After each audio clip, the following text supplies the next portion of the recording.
জাতীয় অর্থনৈতিক পরিষদের নির্বাহী কমিটি একনেক সভায় ৬,৫০৬ কোটি টাকার ১০ প্রকল্প অনুমোদন দেওয়া হয়েছে।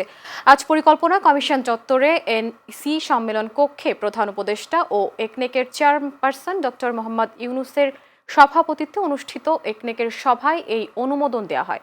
সভা শেষে এক বিজ্ঞপ্তিতে এই তথ্য জানিয়েছে পরিকল্পনা মন্ত্রণালয়।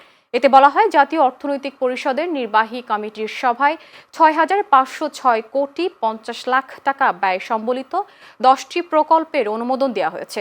এর মধ্যে নতুন প্রকল্প ৫টি, সংশোধিত প্রকল্প ২টি ও ব্যয় না বাড়িয়ে মেয়াদ বাড়ানো হয়েছে ৩টি প্রকল্প। এর মধ্যে সরকারি অর্থায়ন ৩,৮২১ কোটি ৫৮ লাখ টাকা, প্রকল্প ঋণ ২,৪২৮ কোটি ৪ লাখ টাকা এবং সংস্থার নিজস্ব অর্থায়ন ২৫৬ কোটি ৮৯ লাখ টাকা।